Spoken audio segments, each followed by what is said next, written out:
Di kozeko kumalia funo kozewo shows nyingi n'abayimbi bangi nnyo kozeyo ne ba Eddie Kenzo yaliwo twategekawo koze ne ba Shiba ba Palaso ba Chameleone ba kozeko nabo ku ma stage Bebe Cool ya naye nkozeko naye nyino mulimu gwe nakola ko naye Kabale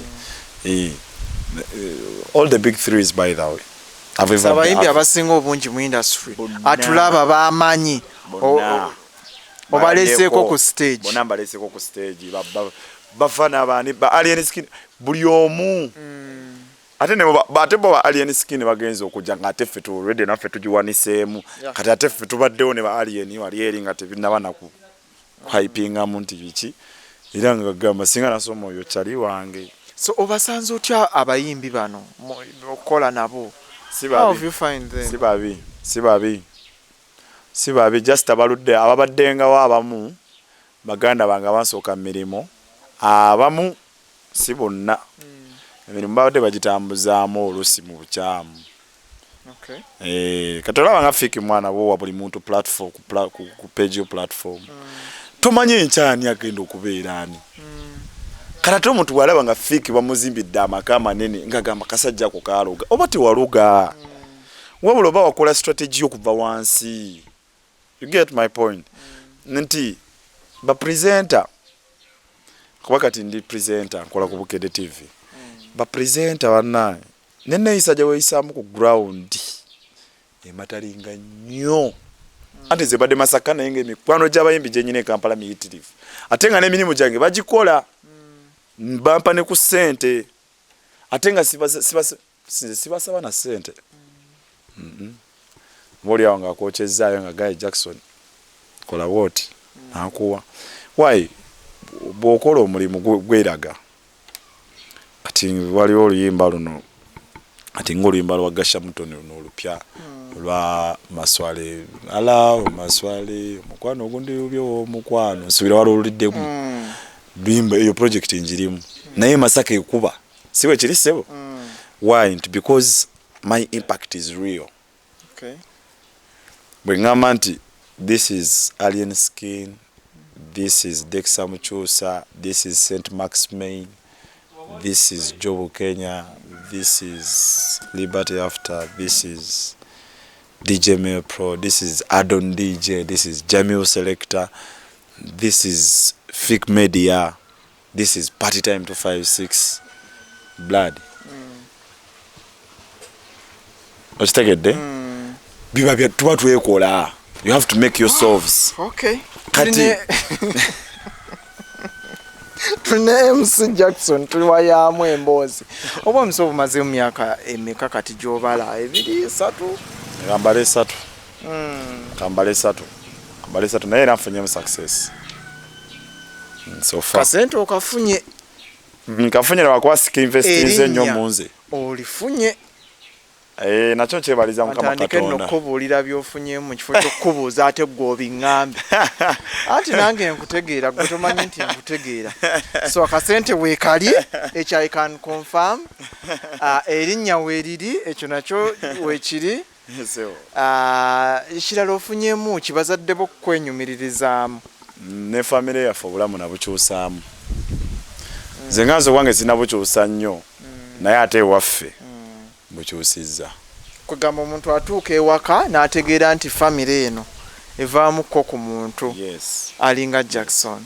Nze nti nga sinaba nakutandika byakukola twali tusula mu kayumba ka bisubi ne muzeeyi wange okutandika okukola esente za mujje waka okutandika okufuna omulimu ogw'okukola era natunda koko yange gye nali nagula mu sente bwange nali nkola mu buto ne step yaddako era we y'amaanyi yadda mu famire yaffe era sente zasooka nze yazireeta ne moroka muzeeyi gye yasooka okuvuga era sente zagigula kwaliko ezange so sente zange mbadde nga so zizze nnyo mu family because man kati sawa zino katika nkubuze bwenfali muvubuka again sente ochafuna nyingi nnyo and I have to make sure my mom my dad my siblings they are fine man omanyi gwe superstar kubanga oli superstar nenga jova kawanyi kuba kati ffe waffe ogende waffe waliwo White House eyombeera abantu 100 mwebaka yaman from Kasubi to White House yaman ate ng'ebyo bintu tubikozere muzeeyi ne baganda bange kuba nze kuwulira fake zinavanga mu bbala n'emitwalo oba 8 oba 6 zonna nga bwe nzifunye kati nze sinywa mwenge sina byaku kati nzikozesa ekisente kati essaawa ezo nga nzikozesa ki era nga nyina zisindikira mukadde waka kugula mbuzi okitegeera kusindikira mukadde waka kugula nte n'emikono gyange egy'abazungu gino gye nzija nfuna gira nabo bakwokyayo ku ssente kuba kati ffe tuli bannauganda nammwe mukimanyi muliwo okwokyebwayoko balina okutokyayo bali abayaye mwana batwala emaali yaffe edda nga baleeta colonialism ne batubba ne batumalawo kati naffe tuzza oba mufuuse basabirizi nnyo nedda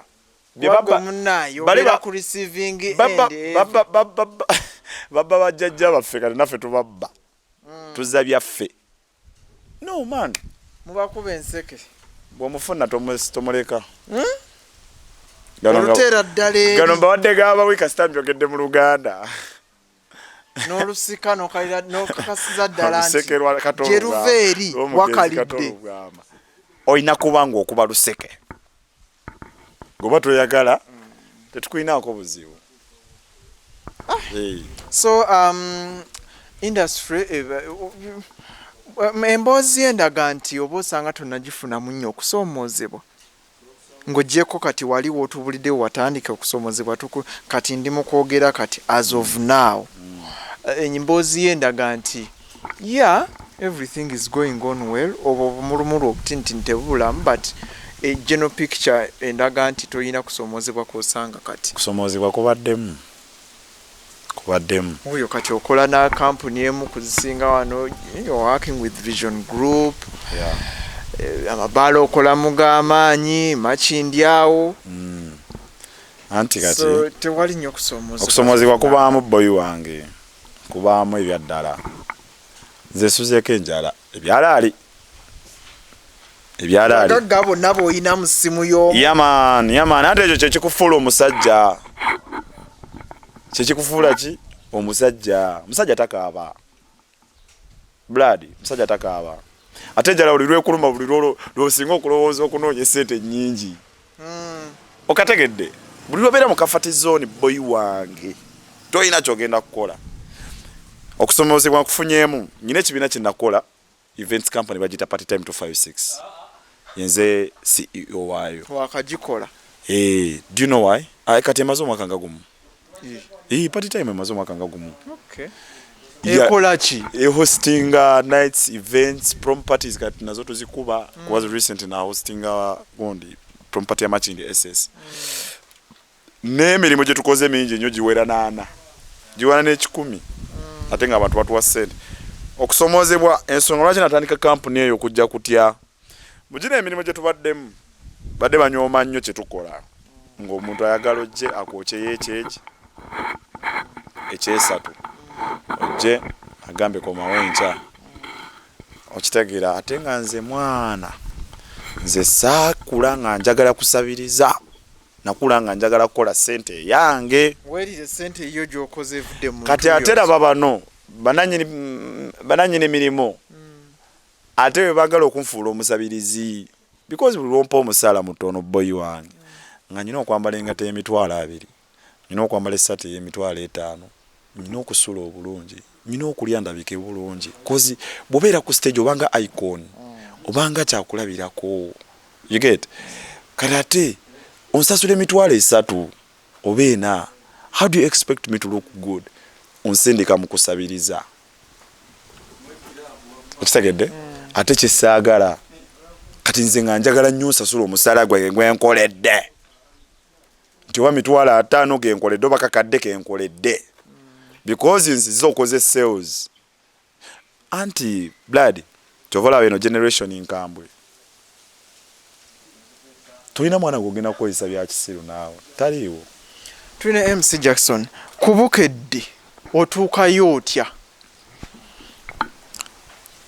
kubukedde era wagenda kukola ki kubukedde oba okola ki kubukedde okugendayo era ekyantwala yali party time to 5-6 we natandikawo ekintu ekyange bannaye kambabuulire tutyanga kutandika Fik Media tutyanga kutandika tandikawo ekikyo bwe natandika party time to 5-6 nengamba ngenda kuleeta ba DJ b'e Kampala mbere ne ba MC abange ndete nga abayimbi abange sigenda kuddamu kukolera ssente za layisi nenva wano waliwo ebbala bagiyita Fokoland yali emaze emyaka egi nga nzigale tokimanyi wali wansi wali nga nzigale emyaka egi nengamba omugagga njagala akakadde kamu kitundu ngenda kuleetera ba DJ ba MC oluno njagala ssente yes mugagga nangamba ngenda kuwa akakadde nengamba yes nga wano tewali yali akakoledde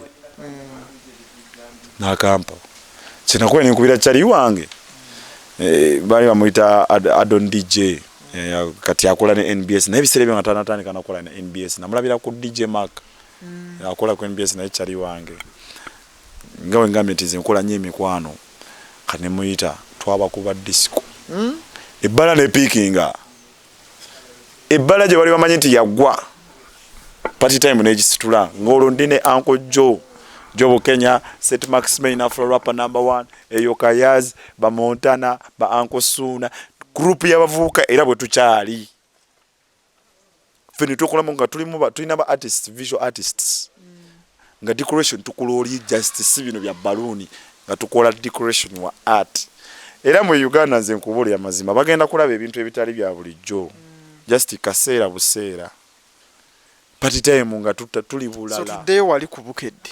Ati kubukedde amanyi geeyongedde wane ekigambo kitambudde kituuse Kampala kati producer Kimuro mumanyi mumanyi bulungi oyo wakabi ati tewali atamumanyi olw'okuba obeera mu nights ze nedda era abantu bange bonna ndudde nabo engeri gy'okivuzeemu sikitegedde olwaleero abantu bange bonna ndudde nabo Kimuro akugamba jangu kubukedde Kimuro yajja e Masaka ajja ku Scissors yasangawo ayisina mukwemusinga nga kumanyi already nga mmanyi nera ne babawa mu nyanjo lya bamuyita Alex amugamba oyo bamuyita MC Jackson Singanasoma biki party time MC mulungi namugamba mumanyi bamungamba koye nti nangamba jamu kuchaze ku Lokutano ku Street Jam bisere ebyo nga ba katuteerawo wano TV etanatandike yaffe ya TMTV nga bagampa contract ne mawulire tugezeemu awo Kimura nampita ku Street Jam nengenda ku Bukedde TV ogwasooka ngenda ku set jukira nkola ku radio nga sikola nko ku ki ku TV ku radio sikola nko ku media yonna neera radio enagikola I did it perfectly era show yange zezimu ku shows ezali singa okwagala ani natuka ku studio nga border ziparkinga wabweru wa studio Jackson azze akole Street Jam kati ntuuka ku Bukedde TV ngali masanyalaze ali masanyalaze no bayisa bubini waga nti ye bannayo navaawa nakuba vibe boy wange nakuba vibe n'abaana b'Masaka ne bagamba so of late okola program ki nkola full dose buli lwakutaano tubeerako ne Bruno Betty ne Sobi DJ Mr. Breaker the baddest abaidha abo bakyali bange kati nze siyinza kubeera ku show bweti nesitamenya abantu bange kati nze baidha abantu bonna benkoze nabo kuva mu kutandika paka ne kati nkyali nabo Lawrence tuli mu myaka oyo manager wa Ambiance Club Hussein Balams events tuli mu myaka Masiko nkoze show ezisuka mu 20 nezigwa nyingi ne Kololo baidha nze yagikubira Kenzo nkyali naye Bukedde TV natandika ne Street Jam mwaka oguwedde kati saawa zino ndi muki ndi mu full dose era be natandika nabo benkyali nabo so kati akonako kakuyiga abantu bo bakumenga kuba bibali mu ekintu kyo niwe kibeera misunderstanding zibaawo baboyi bange naye abantu bo kati eggulo nabadde ne ba Uncle Joe Kenya eggulo tulina we twavudde ku mukolo nyina omukolo gwe nabaddeko gwa dokita yasabye obufumbo abasajja beekaza evivi wansi congratulations Dr. Joshua yawasiza Rashina bamuwadde akaweta nze yakoze omukolo gwabwe yampadde ku ssente dokita bye biriko naye by'okuteeka evivi wansi ebyo si byangu naye nga yabaddemu abanga atabisobola kati awo ku Bukedde TV so kitambudde kitya ku Bukedde buzibu ki bw'osanzeeyo abaana nga boogera ebigambo nti mu industry eri yaawo kankireke kyogere mbwe eddogo lingi kyogere eddogo mbu litambula awo anti bayibuli egamba teri ddogo ki eri Isirayiri gravity endowooza yakiyimba nako yenze Israel yenze ensi eyo ya Yesu yenze zirimu kkiriza abantu lwaki bakikiririza nnyo mu ddogo fine weeriri naye abantu eriyandoga gundi andoga naye nze kyemmanyi bwe libanga eddogo gyeriri eyatonda eddogo ate ye muloga asinga okategedde omwana yagambye omuyimbi omu yamuloga alimba agende asabe agende mu church yesabire aba tasobola agende ku muzikiti bamusabire oba mu church Uncle Fiki bino bya ddala let me tell you okimanyi ti waliwo bakyali baffe nga tebasaba naye n'ebitabo ebitukuvu bitugamba nti eddogo gyeriri naye bw'olisabira ligenda ati ffe tebatuloze so tulisabire ligende tuleme kuddawo nti gundi andoga kati Uncle Fiki zondaba bwe ngenda ku mulimu mbeera ntudde ku piki kuba motoka sinabagambye ndeeta mugirinde nze bwe ntudde ku piki mbeera ndi ku piki naye neno yange anti nyina bakyali bange bampaamu nenvugamu kati nze bwe ntudde ku piki oba mu motoka nga ngenda okukola nzibiriza amaaso I don't care oba ndi mu jaamu oba piki nyingi oba ki bwe mba ndi mu motoka mpakingako emabbali nensooka nsaba Mukama Katonda gyendaga ontambuze bulungi onkomyewo ewaka essente zibadde ezange z'obompa amiina buli bwe mba ngenda okukola ate ne musaba obukuumi kati tolina engeri gy'oŋŋamba boyi wange nti kyali wange ayinza okunvaamu oyo Katonda nze n'ebintu ebimu kati ng'obutanywa mwenge byajja lwakubeera nti nyinamu ekyo kati kiri kyoyogeddeko nti industry area eyo nze nkola byange ate nekira singirira balala naye ng'okkiriza nti eddogo litambula awantu awo byakendeera abakulukulu bagenda baggwawo abato tebakyali baloga abato kati ensi yafuka ya bwongo ologesa bwongo banna naye nga bitambula bulungi kyetambula bulungi producer wange anjagala sente bakusasula naye nga ntono bansasula Bukedde TV ensasula sebo ensasula siinaamu kwejjusa kwonna kukolera Bukedde TV kujjako nga nyingi ddawe si tenasoomozebwamu kyobola nkugamba kali kagamba nti omuntu yenna okubeera owakabi boyi wange olina kukkiriza kutandika tolina kutya kutandika kuba nze wane Masaka nali nkubye bigaali nvuga gye njagala okitegeera ate wasoomozebwamu otya already waswali yakutwala emabegako kati ate wano osoomozebwa otya ate ogenda oli yali kojja wange kati ndi musajja nina kubeera byange boyi sigenda genda wakojja wange kunsuza so wagendera ku mmotoka y'amatooke oba ey'amanda ate yali amanda nali superstar natuukayo naye era nasokera wakyali wange mosikani kyekimu osula ku studio eyo asula ku studio nali nebuuza lwaki emboozi z'abantu bano zibeeramu nnyo studio naye mulimu gukupushinga n'ogendawo ansula ku studio ate nga njagala nnyo okuyiiya mbere nga nsobola okwakisesinga eddwaliro ansula ku studio namalawo mwezi nga gumu kyali wange awo nentandika okubeera ne kyali wange bamuyita libat after naye tukola naye mu party time kati era mu mwezi gumu kati anyway kati okola na ddwaliro ki Kiruddu abantu bajja obajjanjabi Kiruddu kati ninyo oli mufumbo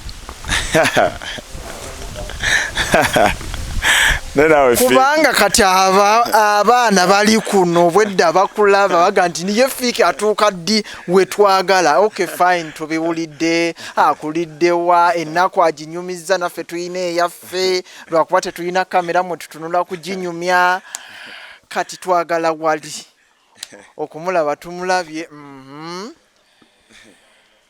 Tell us now, are you officially married? Oli mu kawundo kakubye eddinisa? Where are you now? Sire mufumbo. Vitu ya love ebyo.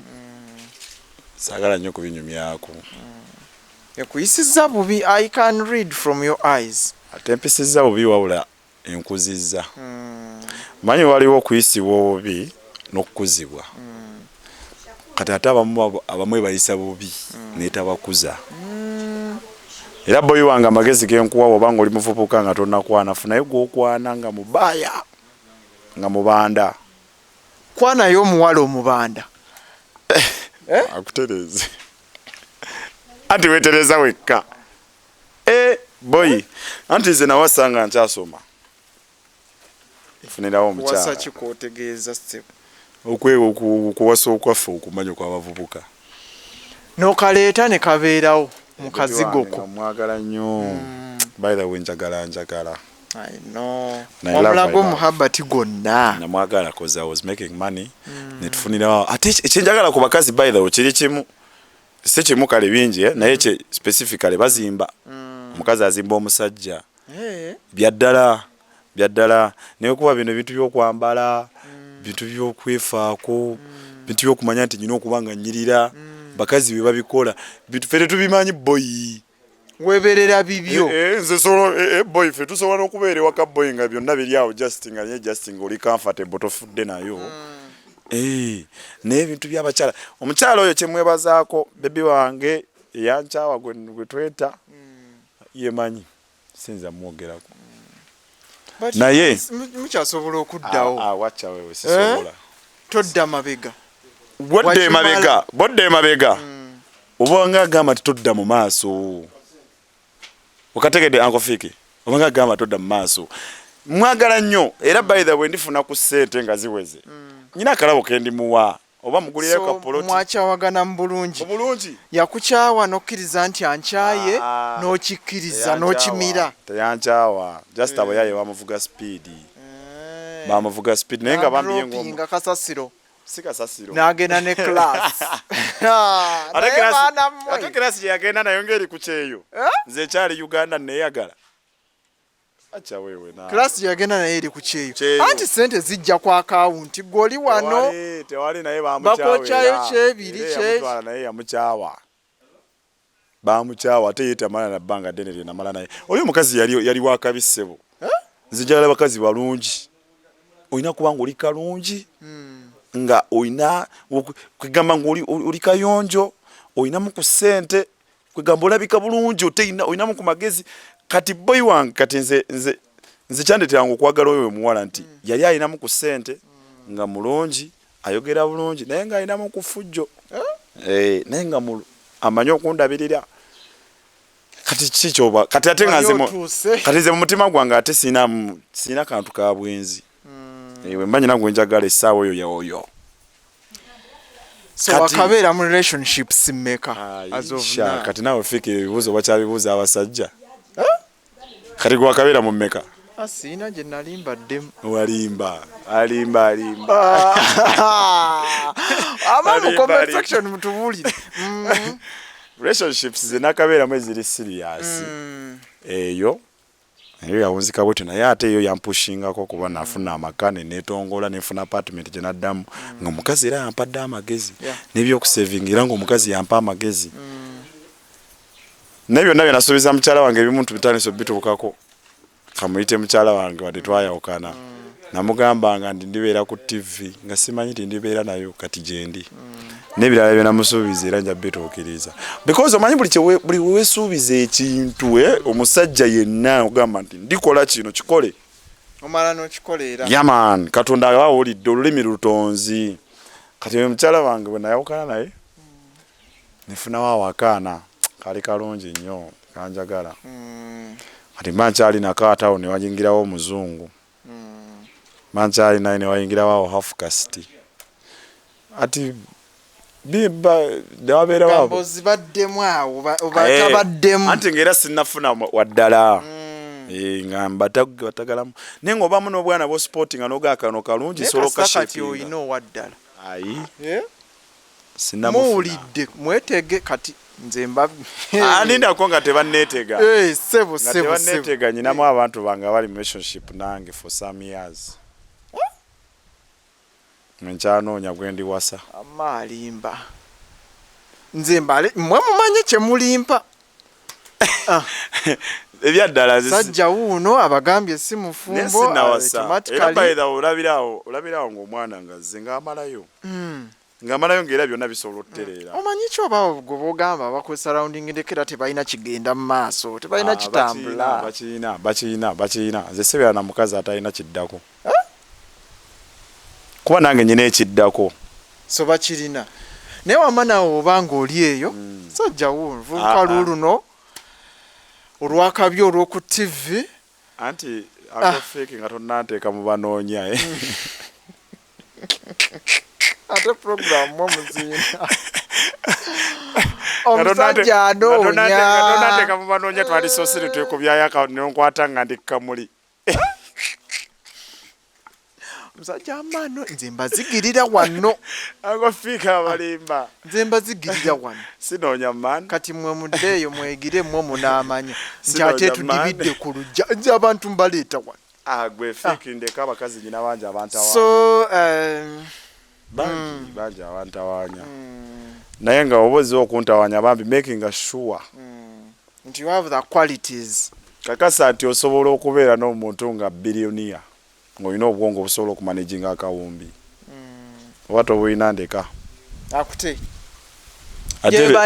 gye bali ssebo nze nkubuulira wama temuli gye bali anti bino bye twogera bya ddala si byakulimba kati ankofiki kankubuulire otannalaba toyinza musalira ki temuliyo wamma totabamanyi nze mpamanyi gye muli you can manage him mwe mumukwate mu bukwasi kano ka CEO director walina engeri gye bamukwatamu naye nga mbatumiddeko nnyo badirector bannange njagala nnyo abakyala bakola mu gavumenti so owoomera mmere ki Jackson emmere mpomera mpomerwa amatooke awo ng'otegeera nti buddu yakuyingira matooke omuceere n'ennyama enkoko sigigenda nnyo ebyennyanja sibirya akasolo k'eggwanga sikalya enswa sizirya ensenene sizirya emmere eyo neraga nnyo mu bintu by'emmere naye ng'otunywa aya boy omwana boy sisobola kuzibya lunaku nga sinyweddeko mata wakiri okunywa yogurt at least okugamba okuteeka mu kamwa any milk product era okuva lwe nazze Masaka shakulu olina empisa embi teyakuwadde yadde akakopo naye Don Steve yasalidde enkoko abaana bali wano balina ssente Don Steve wano ku Sobers Launch abaana balina ssente ne Frosty Fashions abaana bantadde buli lwenzija wano bansalira enkoko ate era enkoko ya Don Steve yesinga okumpomera kati naye y'omu ku mmere empomera kati mukyala wange olina okimanya pozi nga gwaddako emmere empomera enkoko ya Uncle Steve uliriza nnyo wama agira enkoko ya Uncle Steve Don Steve omulunzi w'ente Shakulu yatera okubeera nazo ondeeta wano oba maze okuntegulamu eppeesa kati emmere empomera emmere empomera otuntu twagala nnyo that is man yemmere mama wange gye yankulizaako omukyala n'atukunda nga amata tegantambulira banna nga wasubwa nnyo n'amajizi sigalya kale ne bwemmala emyaka nga 5 Wamaji ogalya nnyo kati olaba nze era treje eri ewaka era ewange kale ejja kubaayo gyeri ture y'amagi eyange ejja kubaayo naye ng'era ya mukyala wendyagalira wendikubira wali nenditeeka ku stoovu ate abaana bagala okwetiribuusa ne butre mu nnyumba era wamaffe abakyali eno you know so anyway colors what are your best colors white and black era bw'olaba videos zange nnyingi ebifaananyi ne bembeera ku TV. Why white and black? White and black. Ensi erimu Abafirika n'abeeru. Okay. Yeah, man. So Abafirika is black, yes, and Aberu is white. Yeah, man. Yeah, man. We are the world. Ye fancy. Kyokera jukira yali nagambye nti nze am an international MC. Okay. Era tutya nnyo bondabanga mu myaka nga ena mu maaso awo nga siva ku nnyonyi. Wuyo London, wuyo South Africa, wuyo Japan, wuyo bwa. Just bijja kuba byali bitegeke byali twabibala nti biribeera. Okay. So mba okulonderawo kala ogwa mu kala ki? Oli wa red, oli wa yellow, oli wa blue, oli wa green? Nagambye dda ndi wa white ne black kati ate kale endala zaki. Olina oyagala okuntwala okuntegeera Jackson naawe. Nakutegedde dda. Nange ne nkugamba. Nedda sebo. Tojja tatubuzaabuza atubulire waagwa. Weemagere ne nedda wekiruhule wa mu western it's okay ekyo tukivuddeko. Kwali agaye buli mu western aweeyo. Okay, kale tubulire. Wechogamba fere tutegeera. Tubulire oba oli weemagere tutegeere. Which color? Are you yellow? Are you red? Are you blue? Are you green? My political side is my secret. That's why akalulu tukakubira mu box oba mu bafu. Mu bafu wali kateri alaba. Tewali alaba ani gwoka wadde. So akalulu kaba private kati politics wangali private. Subira ekibuzo nkidizeemu ssebo. Mumuwulidde. Abali mu red kyakabi. Abali mu yellow kyakabi. Abali mu blue kyakabi. N'abali mu green yabali mu green balina side. Green bankumbi yagala ku bega wano. Wadde kimeya w'ekibugo yagala kuwulira. Meya Namayanje nze ngenda musaba ekintu kimu. Mkyalo omulungi Namayanje. Nina kinyalo musaba nkisabira ggwe. Meya ono mukulu fake media yomukwati ku basajja ab'amaanyi mu mawulire mu kibuga Masaka. Mbadde nkusaba omukolereyo studio ne bwe bayabukaddaana. Akolemu emirimu gye. Akole podcasts ze. Akasana kaleme kunjokya. Akole studio. Era nja sigala nga nzija mu field. Ojja sigala nga ojja mu studio naye aka studio kakabi nnyo. So olutandika okukola podcasts ezo. Kati bannamayanja abo babisobola. Omwana mweyo obukadde ago Uncle Fik miliyoni ago. Ate kati bameya baffe kati ate bote ne sente zaabwe tezikola. Abe Kampala babikolera abantu balina neffe tetubategula. Kati nze meya wali badde nku mpayo ku sente nenzimba holo y'abaana abagenda okubeera nompayo akawumbi nenzimba holo y'abaana abagenda okuyiga bye baagala okuyiga. Kati sente zikola ki? Mbuzi zimba nguudo tolaba Masaka City Masaka by the way tubeebazeeko enguudo zo wano mu Masaka City era ddala kati tuli city tetulinga b'essalaama era katulumya b'essalaama. Abessalama road batwegomba. Wali olugenda wali ewaffe ekitovu ku ddwaliro bannaye ate ddwo lwasusse. Akaguudo kali kati amataala gonna gati. Mugambye ono meya naye omwana w'omunyendo tuyambe. Naye balwasa singa yali akalulu singa kati tuli mu kwepiica. Ugambe yakoze. Lwasa tuleke. Lwasa yali agala kwonoona kibuga kyaffe. Lwasa nkuwa ekitiibwa sebo. Nguudo bazikoze. Naye oli oyagala kwonoona kitiibwa kyaffe. Kati bannamayanja tobalaba nti bakola.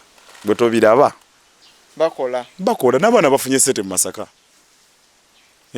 Kati kyova mugamba nti aguyeyo obukaddaana ofune studio kuba baziina they have money.